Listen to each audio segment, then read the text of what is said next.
construire ce beau pays.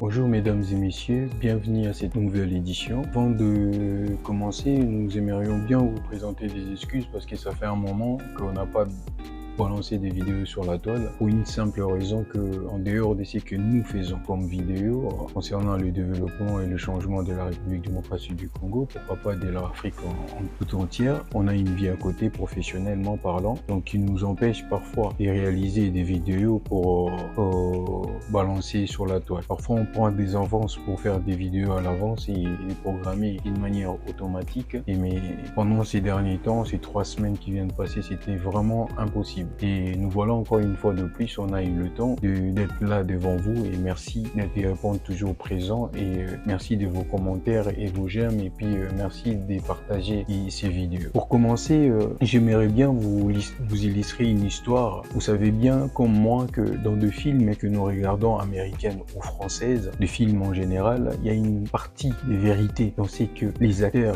disent, dans ce que les réalisateurs veulent nous dire ou indirectement nous communiquer un message, ou parfois on regarde juste des films parce que c'est une scène d'action, ça nous plaît tout simplement de regarder une scène d'action, mais en dehors de cette scène d'action, le réalisateur, ils veulent nous communiquer au fait c'est un langage ou leur façon de communiquer ou de dire les choses que nous parfois on n'a pas tendance de comprendre. Alors c'est que guerre à l'est de la République démocratique du Congo, il y a un film jadis qui a déjà parlé un peu de ça, de la génocide qui s'est passé déjà avant celle-ci, qui vient de se passer tout récemment. Alors suivez juste une fraction de cette vidéo et nous revenons juste tout de suite après. Ce qui s'est passé au Congo, c'était pas une guerre. C'était une course vers les profondeurs de l'enfer. Sponsorisée par des politiciens et des hommes d'affaires étrangers.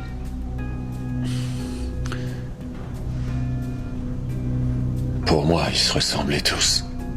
Mais eux étaient obnubilés par leurs différences.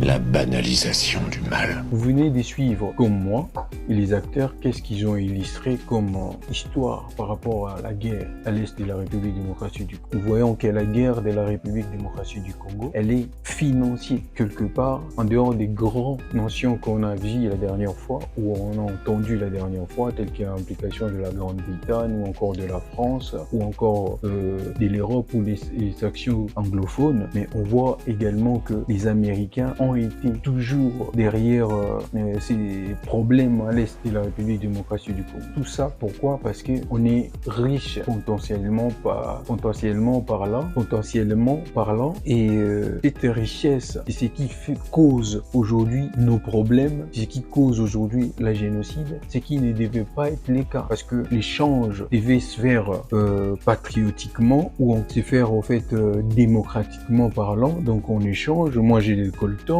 et puis vous proposez quoi? Des armes, pour un exemple pour les États-Unis, des armes, des chars ou encore des avions de guerre. Nous on est prenant et puis vous prenez ça en retour et tout ça. Voilà. Et tous ces pays puissants, qu'est-ce qu'ils font? En fait, ils organisent des milices ou ils financent des milices pour que derrière ils prennent tout ce que nous, au préalable, on devait leur vendre et ils le prennent en mode en quelque chose de gratuit parce qu'ils savent qu'ils utilisent à côté pour financer ces milices, à côté de ce qu'ils gagnent comme richesse, c'est quasiment rien du tout quoi. C'est des miettes qui versent aux rebelles parce que pour eux c'est beaucoup d'argent, mais c'est des miettes à côté de ceux qui prennent comme matière première à l'est de la République démocratique du Congo. Et nous allons voir jadis un président comme Mao de la Chine. Aujourd'hui il est plus avec nous, mais ça fait plusieurs années, mais il a illustré un mouvement auquel aujourd'hui la Chine est parmi les grandes puissances du monde. Qu'est-ce qu'il faisait? Il achetait des armes à la Russie, aux États-Unis, comme les États-Unis d'ailleurs les relations étaient compliquées à cette époque-là, mais ils ont réussi à acheter quelques armes et en Allemagne ou encore à la France. Et qu'est-ce qu'ils faisaient? Ils ont concentré la génie civile des jeunes pétris de talent pour démonter toutes ces armes achetées et rassembler pour voir comment ils l'ont fait, comment ils l'ont fabriqué, comment ça fonctionne et pour que eux, à leur tour, fabriquent aussi des armes proprement dites chinoises. Aujourd'hui, parmi les fabricants des armes la Chine en fait partie. Aujourd'hui, parmi les grands pays où la technologie siège, où la technologie contribue à l'évolution de la planète, la Chine en fait partie. Personne ne me dira le contraire en fait. Parce qu'il y avait quelqu'un derrière, il avait une vision, il a vu loin, où aujourd'hui il en bénéficie, pas même, j'en doute fort que sa famille aussi en bénéficie. Mais aujourd'hui, c'est ce qui fait la beauté ou la grandeur de tout un pays ou de toute une nation. En fait, moi, je voulais, par cette vidéo, attirer l'attention de nos hauts responsables de la République démocratique du Congo. Au lieu d'aller par-ci, par-là, parce qu'il n'y a pas longtemps, le président Félix Tshisekedi a signé des contrats justement avec les Chinois, où ils ont dit que l'échange seront bénéfiques de part et d'autre dans 50-50, c'est bien. Mais il faut penser aussi à la jeunesse qui vient, en sorte que pour diminuer ces problèmes à l'est du pays, avec nos minéraux, nos coltans, nos matières premières. Donc on doit miser sur la jeunesse pour fabriquer, utiliser ces matières premières qui nous créent des problèmes aujourd'hui partout dans le monde. Utiliser ça à bon escient. Dans quel sens? L'utiliser à la base, à la source même. Pourquoi pas créer des industries à l'est du pays où on va utiliser déjà nos matières premières avant que ça sorte à l'étranger au fait. Et là, à ces moments-là, on va se faire respecter. Mais si on dépend toujours des autres, comme disaient ces acteurs tout à l'heure, on entend des candidats en présidence, des candidats lors des élections présidentielles, il disait quoi? Oh non, on va aller à l'Union européenne. Non, moi je vais signer de contrat avec les États-Unis. Mais c'est ces mêmes personnes qui causent aujourd'hui des problèmes à notre pays, plus précisément à l'est de la République démocratique du Congo. Ce sont le même problème des grands commerçants, de barons qui font aujourd'hui que beaucoup de familles à l'est de la République démocratique du Congo ont perdu des êtres chers. Beaucoup des enfants sont orphelins, des femmes sont veuves parce que ces gens-là, ils ont juste les moyens, ils veulent tout prendre en force, peu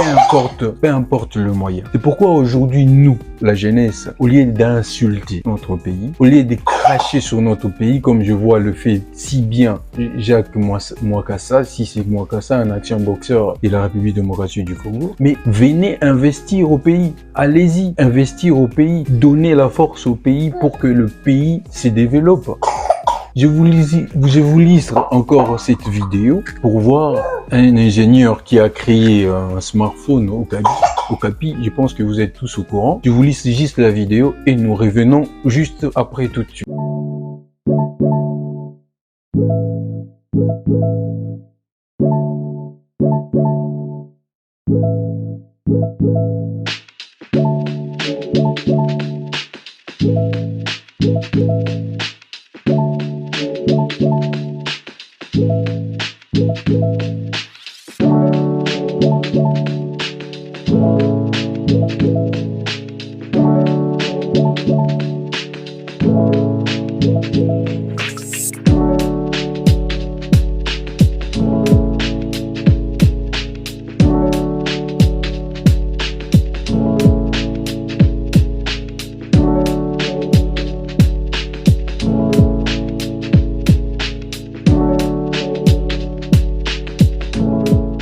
Venez de voir la vidéo. C'est des initiatives pareilles qu'on a besoin. Au lieu d'acheter, au lieu de miser tout simplement à envoyer nos minéraux ou le vendre au prix cher ou le vendre ou derrière qu'on se fasse voler et au passage que nos familles soient massacrées, notre peuple tué comme des chiens, on peut l'utiliser déjà à la source. Pourquoi pas financer ces genres des initiatives? Que le gouvernement le prenne en charge, parce que j'ai vu personne du gouvernement depuis cette initiative a été lancée et que une genre de soutien total à cette idée au fait. À l'époque de Kabila Joseph, il disait consommons congolais, ils ont incité les gens à consommer 100% congolais. Mais on voit, ça n'a pas vraiment eu d'impact. Et regardons encore une autre vidéo avant de terminer. Et cet ingénieur qui a créé un gros bateau au lac Kivu. Et nous revenons tout de suite après. C'est sur les rives du lac Kivu, près de l'eau, le génie congolais s'exprime sur des chantiers navals, des bateaux haut de gamme construits dans le nord Kivu et qui font la fierté des équipes. Le récit de Léon Sanchez. 50 mètres de long et 10 de large. Ce gigantesque bateau, encore en construction, sera le plus imposant des navires à voguer sur le lac Kivu. Il est le 4e de la série Emmanuel et c'est le dernier bébé de Pogno Baruti, ingénieur et chef de chantier. Pogno supervise la construction à Goma sur les rives du lac. S'il utilise des matériaux européens, tout le chantier est mené par des Congolais. Du sommet à la base, je pense que tout le monde ici est congolais. D'abord. Et les idées sont congolaises. Donc, on n'a jamais été... Vous venez de voir également cette vidéo où en fait ils ont acheté des matières premières étrangères, mais toutes les idées, c'est 100% congolais comme l'a si bien dit l'ingénieur, 100% congolais, main d'œuvre congolais. Donc ça veut dire que en dehors des gens qui insultent, que des Quinois ou de Congolais sont, je sais pas moi, givreux ou quoi, on a des gens qui sont pétris des talents, ou que notre gouvernement ne tient pas compte à donner la main à cette jeunesse pour que cette jeunesse développe ses pays. Prenons des initiatives pareilles. Si les gouvernements s'y mettaient à 100%, s'y met à 100%, et on ne parlera pas que de la République démocratique du Congo, source de minerais. On ne parlera cette fois-ci de la République démocratique du Congo, mais la République démocratique du Congo qui invente aussi ses propres, qui au fait présente au monde entier, disons, ses propres inventions. En fait. Oui, on sait tous bien que le bateau existe déjà, peu importe la forme, mais un modèle unique à son genre. Les smartphones existent, mais on a maintenant l'Ocapi, un fabricant local qui fabrique avec des matières premières qui viennent de chez nous, des matières premières qui jadis a causé la mort de beaucoup de nos citoyens, mais aujourd'hui qu'on paie, c'est dire que voilà, investissons à ça pour limiter au moins des dégâts.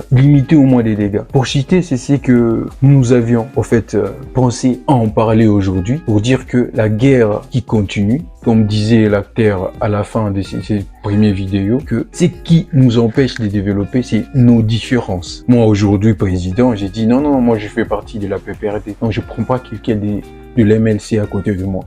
Non, moi je fais partie de l'IDPS, je prends pas quelqu'un de, je sais pas moi, UNC à côté de moi. Or que ensemble, cette différence, justement, ça doit faire notre force, au fait. Je suis président, mais je prends quelqu'un de l'IDPS parce que je sais que c'est un grand, je sais pas moi, il est un grand en économie, au fait. Je prends quelqu'un du budget, prenons exemple à l'UNC, parce que je sais qu'il est spécialisé dans ce domaine-là. Et c'est toute cette différence qui nous sépare, normalement, ça doit être notre force, au fait. Il nous sépare, comme je l'ai dit la dernière fois, pour mieux régner. C'est ce qui s'est fait à l'est de la République démocratique du Congo. On voit des gens qui étaient jadis nos responsables à la CENI ou comme Corneille Nangaa, quitter Kinshasa pour aller rejoindre des rebelles qui assassinent votre peuple. Vous dites que non, vous vous arrangez derrière eux pour libérer ces peuples en question. C'est quel peuple que vous allez libérer, que vous sacrifiez en contrepartie, juste pour le pouvoir, juste pour de l'argent. En fait, c'est là où réside notre conscience. Pendant qu'on réside dans cette inconscience, on ne saura pas sauver et libérer notre pays. Investissons dans notre pays, dans le projet que les jeunes ont à présenter à la République démocratique du Congo. C'est sur ça que je voulais attirer l'attention de nous, chers jeunes africains, chers jeunes de la République démocratique du Congo en particulier. Au lieu d'insulter comme Jacques Mwakassa et les Congos, il doit se poser la question, qu'est-ce qu'il a fait pour aider cette jeunesse qui insulte tout le temps les gens sur la toile, au lieu que lui, en son tour, il vient descendre et diminuer son pays, la République démocratique du Congo, au détriment de Rwanda qui leurs hauts responsables sacrifient et massacrent nos peuples à l'est de la République démocratique du Congo. Carrément, c'est honteux de dire des choses comme ça. C'est honteux de cracher sur la main qui t'a nourri jadis. Et pour terminer, je vous dirai tout simplement de vous abonner. N'hésitez pas à liker ou partager massivement cette vidéo, que ça soit entendu par tout le monde, pour que tout le monde prenne enfin conscience que pour que notre pays soit délivré de la main de l'ennemi, donc on doit s'y mettre partout où nous sommes, même pas au canal d'un vidéo comme moi aujourd'hui, mais notre parole, notre contribution à l'évolution du pays, même en investissant au pays, ça compte aussi pour que notre pays se développe. Merci et je vous dis à très bientôt. Au revoir.